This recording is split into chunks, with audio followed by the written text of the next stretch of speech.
Welcome to Think Like a Pancreas, the podcast. Our goal is to keep you informed, inspired, and a little entertained on all things diabetes. The information in the program is based on the experience and opinions of the staff at Integrated Diabetes Services. This is a very individualized condition, so discuss any adjustments with your healthcare provider. I'm your host, Gary Scheiner. I'm owner and clinical director at Integrated Diabetes Services. And today we're going to be talking about automated insulin delivery systems and whether they're all they're cracked up to be. And if they're not, what can be done to make them better? The analogy I use is kind of like a car. If you bought a Porsche and it drives like a Prius, who's to blame for that sort of thing? So we have just about the whole team here. Catherine, our exercise physiologist, is on her honeymoon at the moment, so she's forgiven for not participating today. I think we can all give her a break for today. But let me ask you, the members of our clinical team, have you personally or had patients who were not experiencing great results using an automated insulin delivery system? Yes, Absolutely. absolutely. All right. Tavia, give me an example. Is it you personally or patients you worked with? Thankfully for me, patients I've worked with, I've just seen a lot of where the settings aren't appropriate, lots of lows or lots of highs, just a lot of frustration. Did the settings really matter? I thought these systems would just automatically fix your insulin dose for you. Yeah, unfortunately, none of the pumps are magic. So, yep, still matter. Okay. Dana, what kind of experience have your patients had with the systems? Well, I think your example of, buying having a Tesla is usually the analogy I do, but driving it like, Toyota Camry, nothing against the Camry, but people aren't aware of the settings and the options that they have, the advanced options. There's so many settings that people don't even complete or set up. And then they're just having a bumpy ride, really bumpy ride. Give me an example. What's a setting that people don't often consider when they're using one of these systems? So a lot of people leave, in Loop at least, they leave the pre-meal setting or override completely blank, and then they don't have that as an option. And that's one of my favorite settings to use. As you're anticipating you're going to eat within an hour, it can lower your target range so you don't spike as much after a meal. And people just leave that blank just because they don't know what it is. And then the overrides in general are also just another favorite tool that I have on Loop, and people don't even set that up there. When I ask them what overrides do you have for sick days or hormones or, high fat, they just kind of look blankly at me. So it's a missed opportunity. Alicia, I know you work with a lot of Tandem users, the Control IQ system. Are there some features there that you see people not utilizing that they could be? Absolutely. I'll never forget when I first started my first week on the Tandem Control IQ system. I actually spent about 5 days on it, and my blood sugars were so bad that I had to turn Control IQ off and go back to old school manual pumping just to let my body and my brain feel right, because my blood sugars were everywhere. It wasn't just plug and play like I had been sold that it was going to be. But I like to try things. I always like to try things just like how the average person would be sold the system. And so I put my educator cap on and thought about it. And I realized that the Tandem in particular is one of the AID systems that lets you really control your basal delivery and how aggressive or how conservative the system's going to be based on that central core profile. And so I went, well, duh, if it's not being aggressive enough this week because of hormones, make a more aggressive profile. If it's being over aggressive because I'm doing a lot of hiking this week, make a less aggressive profile. So those temp basals that I really leaned on in manual pumping, or the overrides that I really leaned on for looping, I was able to mimic that in my Control IQ by doing what I call profile hopping. And that really that made the difference between a system that was almost like a handicap to me to use and spun it around into a system where, oh, okay, now I started gaining time and range and seeing a lower average and seeing a tighter standard deviation, which was why I wanted it to begin with. Yeah, I guess in terms of outcomes, people are looking for that high time in range, whatever their range happens to be, minimizing lows, minimizing certainly the extreme highs. But there's also, I guess, just a quality of life issue that goes into using these systems. Anna, you talk to people all the time who are struggling with burnout, just frustration with their diabetes. What do you hear from people who are using these AID systems? Yeah, I mean, it is definitely a transformation. I remember the first time I tried basal IQ, and we're used to treating our lows. And then, so I think sometimes people forget that when we are out of range, the pump does offer some of that cushion to autocorrect or auto suspend. And I think, in our day and age, especially a lot of the teenagers that I work with, the term rage bolus or over treating, like people are very impatient.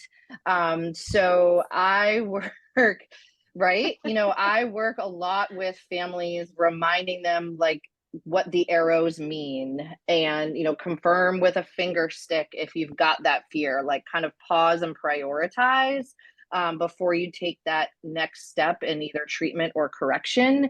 And a lot of just reminders that you've got a 5-hour active insulin time set standard on something like a control IQ system, that you're not going to see that arrow shift within maybe a half an hour sometimes on a correction of maybe a site that's been ripped out. That happened to me overnight. So a lot of it is just practicing patience and a little bit of that re-education and validation when it comes to the purpose of the utilizing some of these, hybrid closed loop systems, because you're right, they're not magic, they're not science. Trusting a system like this, it's a leap of faith for a lot of people. Just to say, all right, I'm just going to listen to it and do what it says, because most people with type 1 are not laid back when it comes to their insulin therapy and their glucose management. We're used to being aggressive and on top of things ourselves, and then just to let a device take that over. Well, that term, trust the system, is actually a button for me. So if you tell me to trust something, but you haven't given me the information I need to understand what it's designed to do, and give me adequate expectations for what it can do and how to work with it, instead of being, if you're not well informed about a specific algorithm or a specific type of pump model with the sensor, you can't possibly trust it because you don't know what to expect, and then you get results that are not what you were hoping for, and that instantly causes distrust. So I don't really like telling people trust the system. I like helping people understand the system. What does it do? How does it make decisions? When will it do it? How fast can you expect these things to happen? And what can you do if now you have this info and now something else has happened with your blood sugar? It remains high. It's hitting low more than you like. Now, what's the strategy to make that better so that it just doesn't keep happening on into infinity? Just my 2 cents. No, I would say that's the biggest issue, is people not understanding the algorithm. Yeah, that's, of everything you guys have said, the boil down for me when I start working with somebody with an algorithm is, my first question is, do you know what your algorithm is doing? Do you have any idea what the system is set up to do?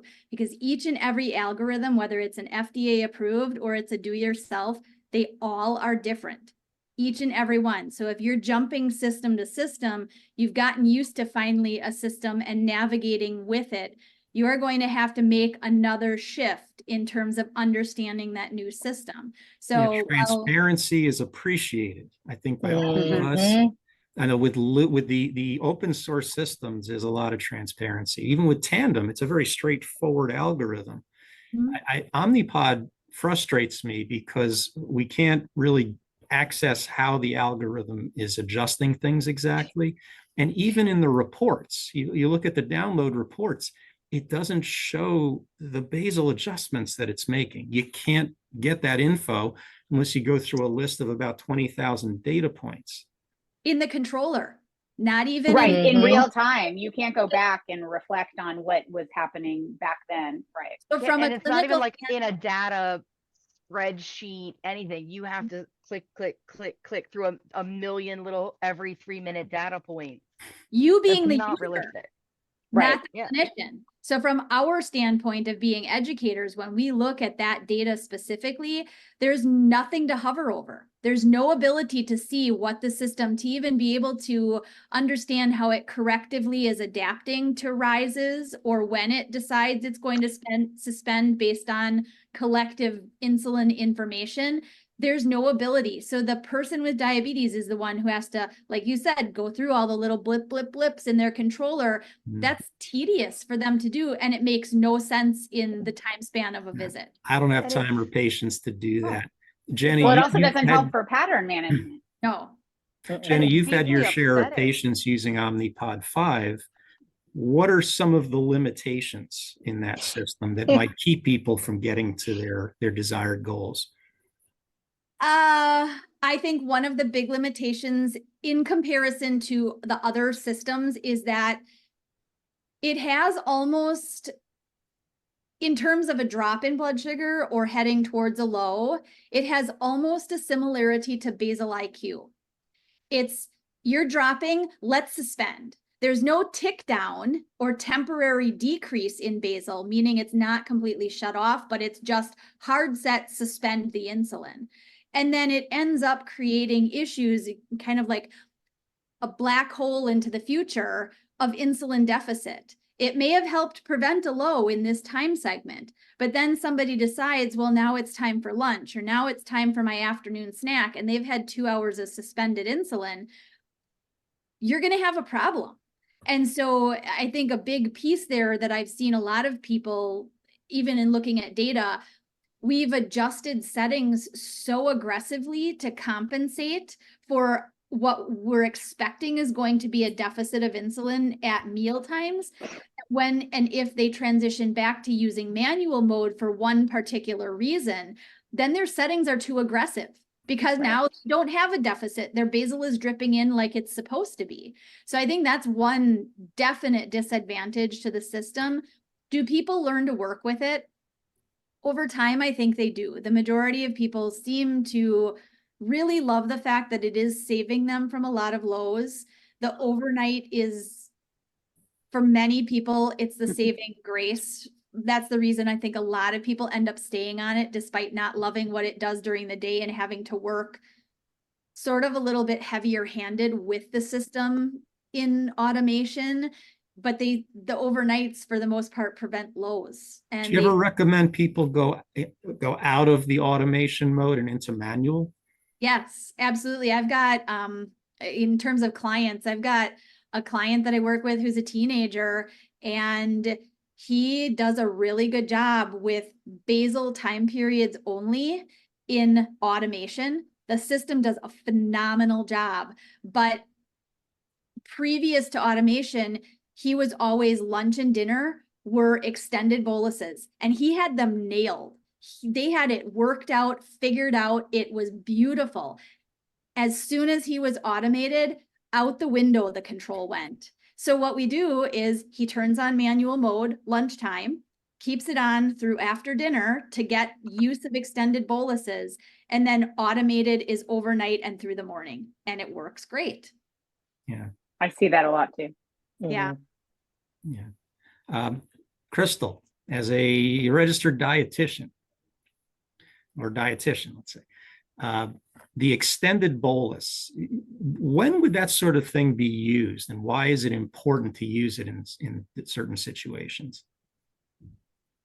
So for meals that are, higher in fats or higher in proteins, you would use an extended bolus to make sure that your, the carbohydrates that are working in there meets your insulin. But then once the proteins and the fats start to become metabolized, you also want some more insulin to make sure that your levels don't rise. So just to make sure that everything is meeting up along the way, so you have a nice gradual curve up and then gradual curve down.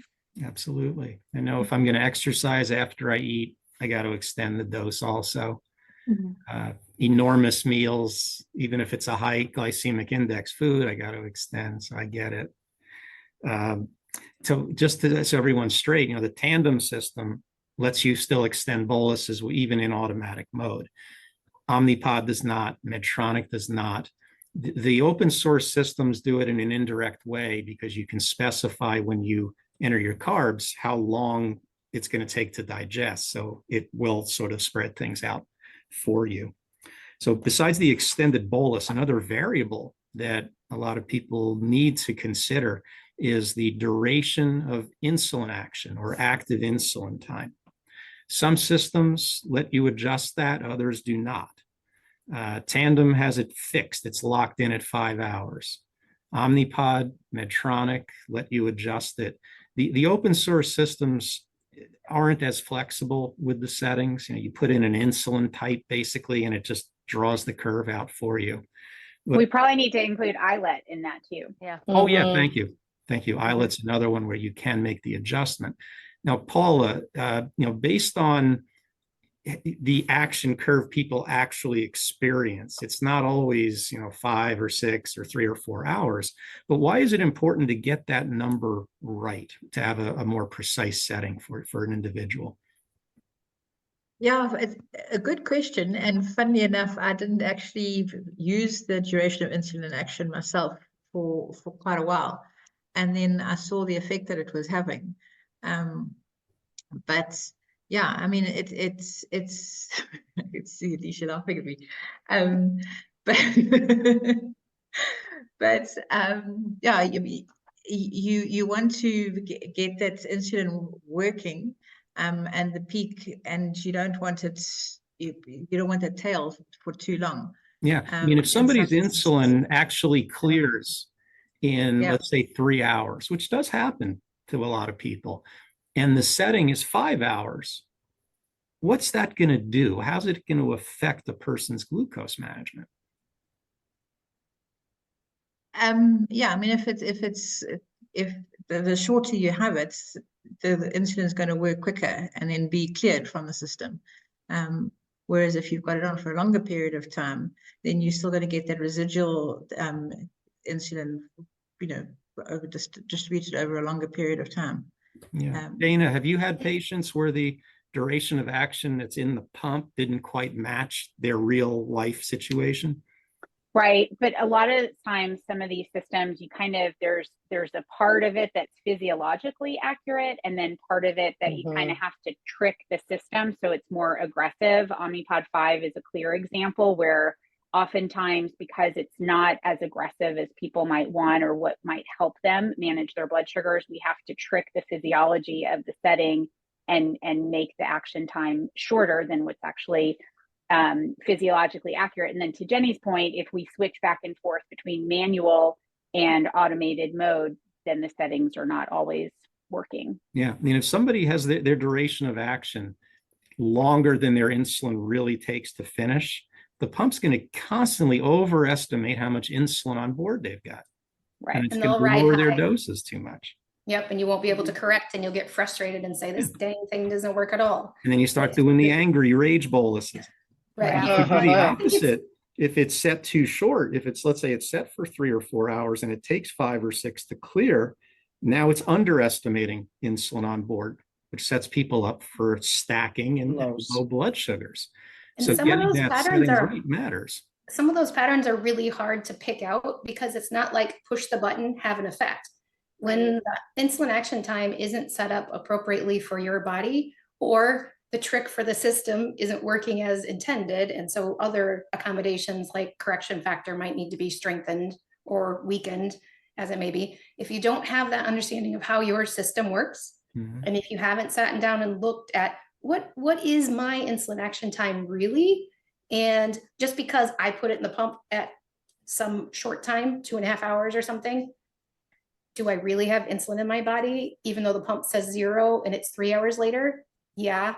And so you have to be careful because sometimes the pump allows you to correct and you really shouldn't. I'm out walking, for example. The pump doesn't know I'm walking. The insulin action is set short just so that I can correct when I need to more adequately most of the time.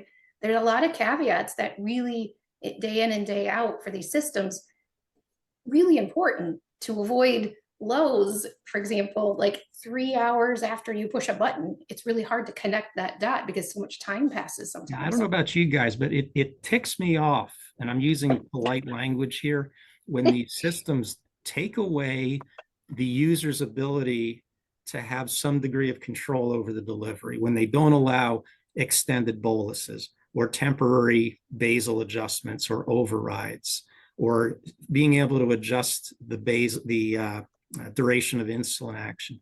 And even in some of them, they produce a flat basal profile for the user as the standard setting, even if they know from experience they've got a dawn phenomenon, or if it's a young person, they have an evening growth hormone phenomenon, but they know they need more basal at that time. It just bothers me when they take these features. Anyone else feel that way? Absolutely. Anytime we because have less. Yep.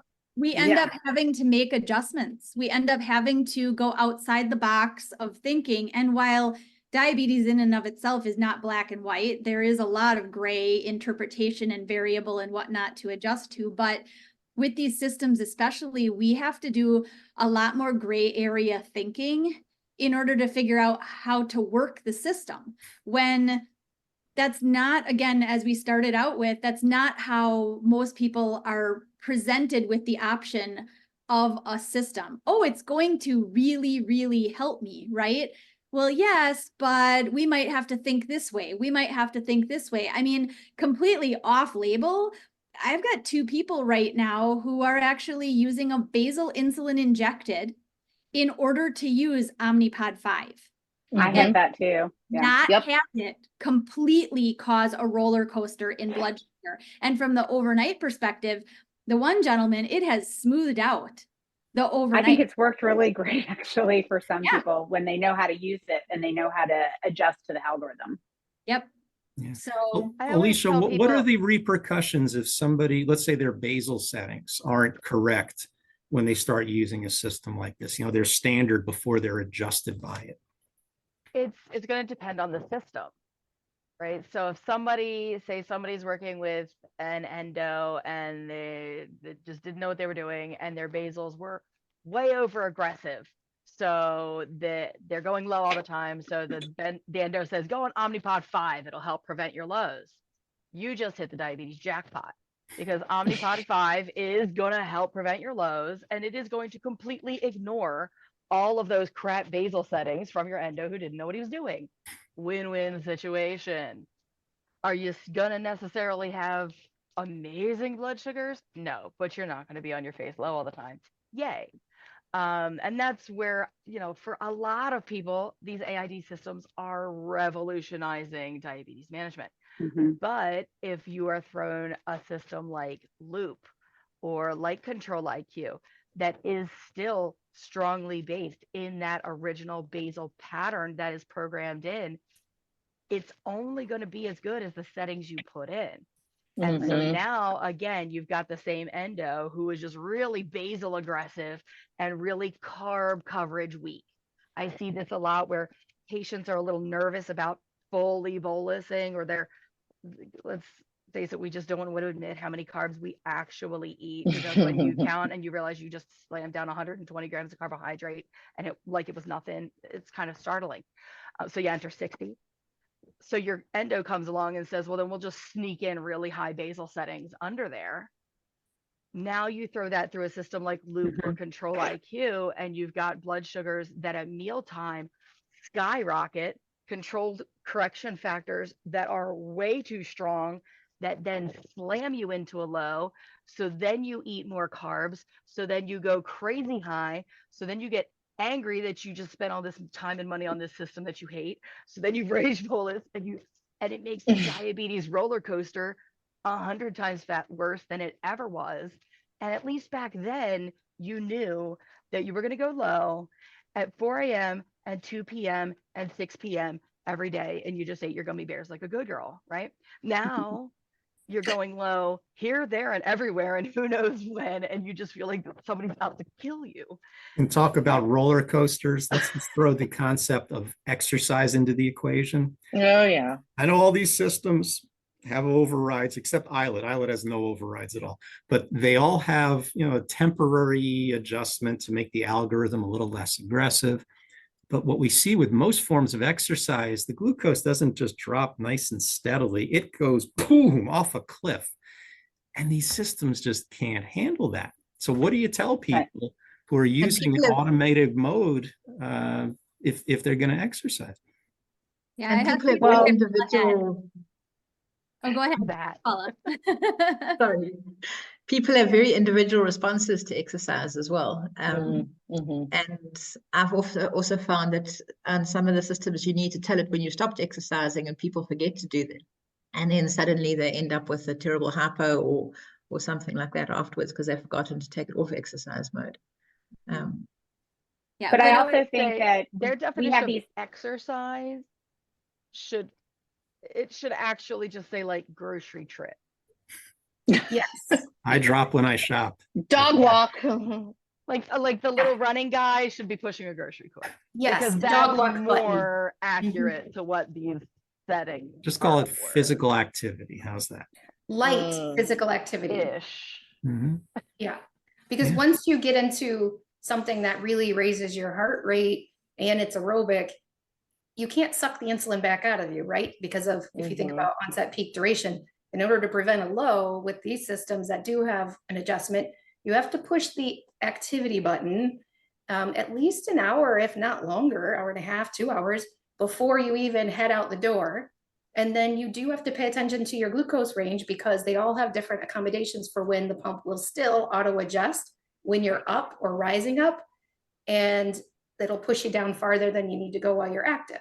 So the rules change. And I think that's a big one for these systems is when people start on them without a great explanation on what the system does and when and how and why, they feel like their diabetes rules have changed. They maybe didn't love what was happening before the system, but they had some kind of an understanding of how insulin worked and when to take it and what to sort of expect sometimes.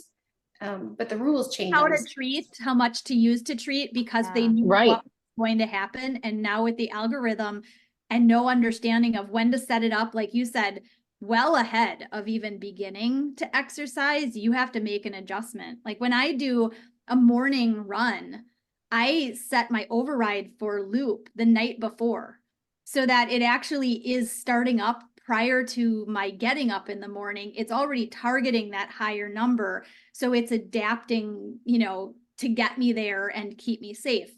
All the systems have some type of adjustment. The one thing I think Omnipod 5, they do have that activity component. I think people honestly do a lot better by just adjusting their target rather than using activity mode, setting the target higher and then doing like the correct above really high, like 180, so that even if they are getting up, the system isn't going to auto correct, and if it does, it's aiming for a higher target. So Target is another variable I didn't even mention before that not all systems let you control.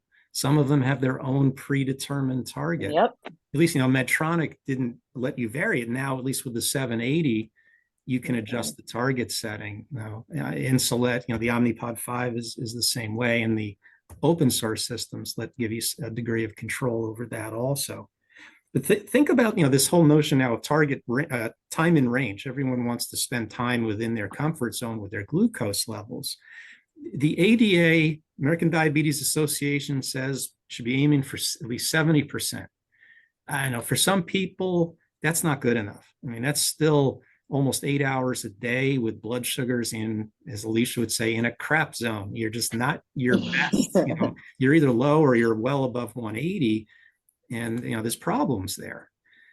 So, what advice do you give people who want to spend more time in their target zone that are using these systems?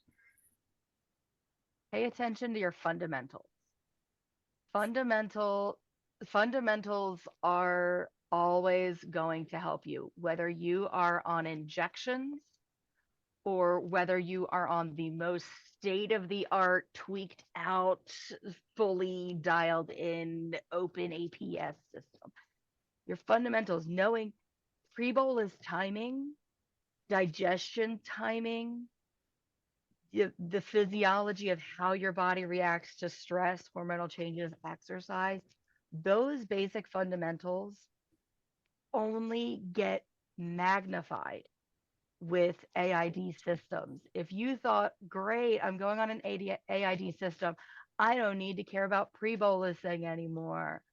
No, because the highs are just going to get potentially higher, and then the system's going to react, plus you're going to react, and then your lows are going to get lower.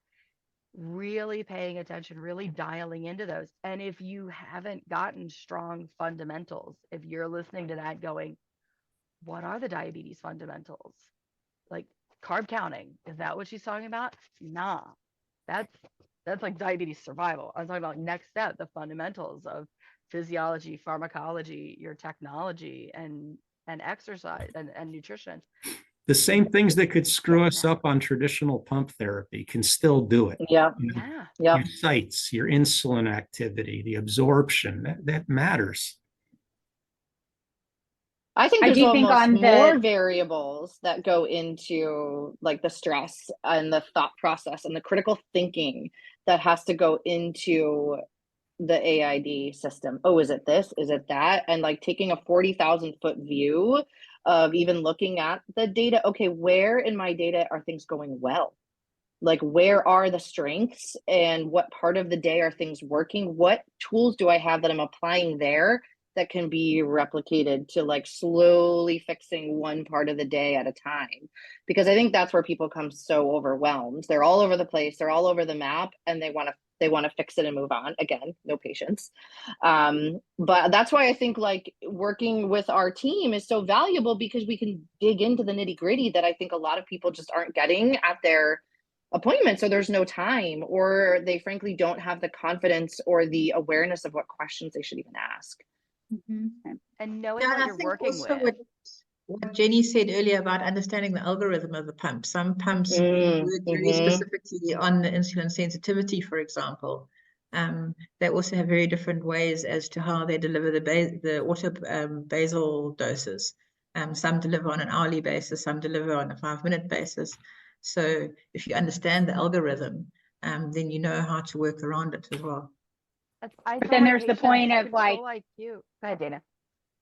Well, I was just going to say that, you know, even though I always tell people it does come down to understanding your insulin at the very core of all of it, because we can have the fanciest of algorithms, the smartest of AI, maybe eventually, but it all comes down to the insulin we're using. It is still kind of slow. It's not responsive quickly. We still have to work with it in the action time and pre-bolusing and all the things.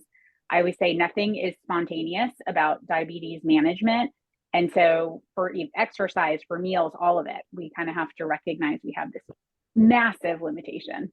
And I think when people start on AID, honestly, I've never been one to push somebody like many clinics do. You have to wait. You have to be a year with diabetes before you can consider technology like a pump. That's not this comment. It has to do though with understanding insulin. Insulin is the core driver, right? It's what we need. And because we are mentally controlling something that our pancreas and our own physiology had a seamless approach to navigating, we have to know how to use man-made insulin, right? And I think that AID systems confuse that.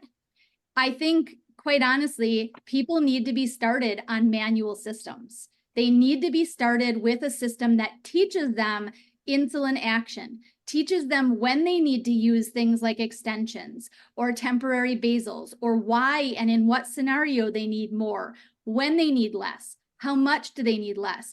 And then you can move on to kind of that upper, like peak of the mountain level of management, where these AID systems absolutely can be lovely. I would not want to go back without my AID system, but if I hadn't had the number of years coming into using it that I had without understanding insulin, I would have been more frustrated than I was when I first started using Loop. Build that foundation. Yeah. And I think it goes back to what Gary was saying in the beginning about the analogy with the car. You don't want to give a teenager a fancy Maserati and say, here you go, off, like, do what you like. You kind of have to take the baby steps and learn how to drive first. Learn how to drive mom's Fiat first. There you go. Who didn't get a car that was older than they were for their first car? Absolutely. Like, yes.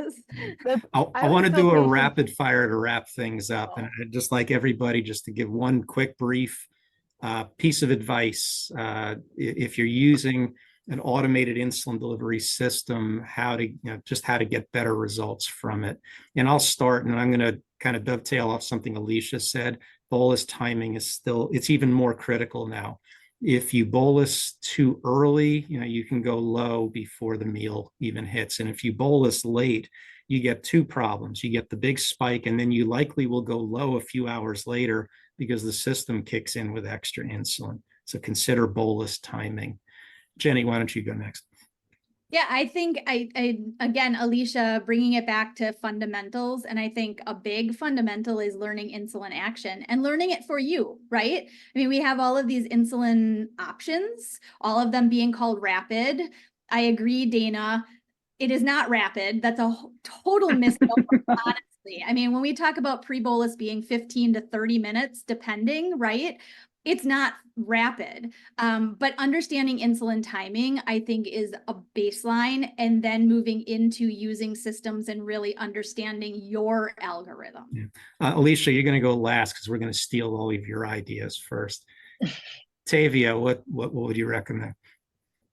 I recommend really taking a look at the clinical guidelines recommendations for the time and range above, below, the variability measures as well, so that you can see where you're at baseline with your AID system and see which pockets do you need more time and range, do you need less lows, do you need less variability. And then if you don't have the input to know how your system works, then work with somebody who is trained that can get you what you're missing to help you get to at least the 70%, if not more. Not more, yeah. Dana. I always say that going into an automated insulin delivery system is like a marriage or a partnership. And if you don't trust that partner and you don't really understand how that partner is thinking or acting, it is never going to work. And so really spending and investing some time understanding that, so that you can trust your partner to kind of do the stuff that you don't want to do while you're sleeping or while, between meals. And so really investing that time first. Well, the warranty on these systems is longer than the average marriage lasts, though, just to keep it in perspective.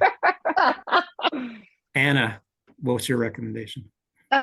My recommendation would be start practicing a lot of patience, going to the active insulin time. There's a lot of things that go into these systems, and don't act too quickly when it comes to, especially if you're in this fight or flight state, you immediately see a double arrow down at 180, or you see a double arrow up at 180 and you want to act on it.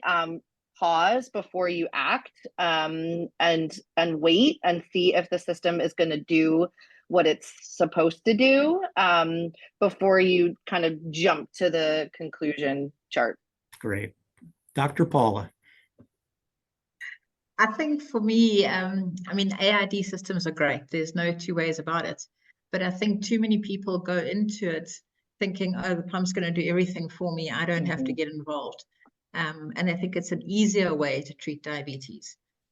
Whereas it actually, certainly in the beginning, requires a lot more effort than multiple daily injections or basal bolus insulin. It's a lot of understanding all the things we've spoken about. And I think if people could just get out of that mindset a little bit of, oh, this, I'm just going to slap the pump on and it's going to do the job for me. I think they'd have a much better marriage with their pump, as Dana says. All said. Crystal. So I guess I'm kind of piggybacking off of Dana and Anna and Dr. Paula as well.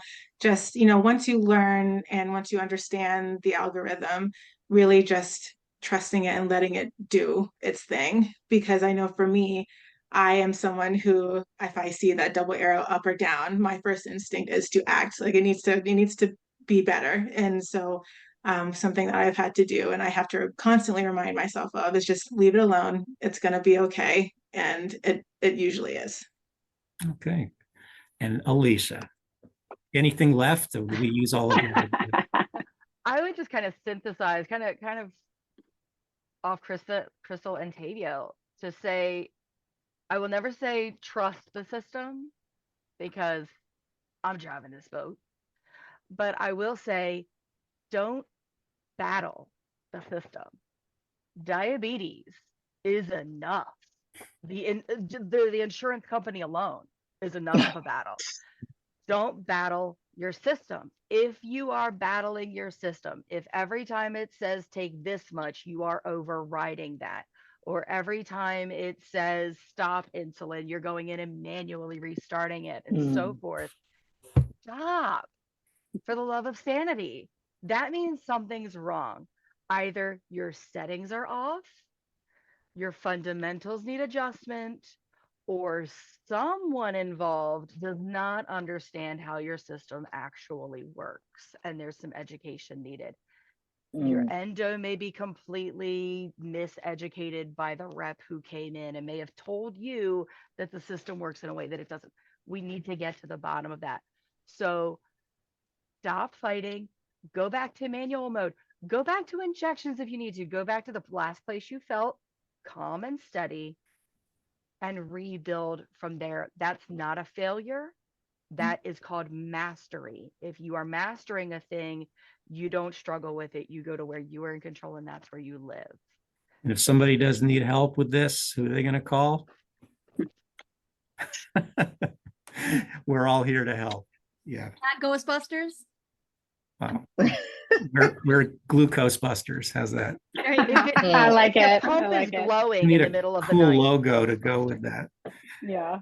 Well, anyway, thank you all for your input today. And I want to thank everybody for joining the program today. And as a reminder, Integrated Diabetes Services is available to assist you with any aspect of your diabetes management, including getting more functionality, more benefit from the AID systems. And if you bought a Cadillac or you bought a Ferrari, you deserve to drive one. We can help you do that.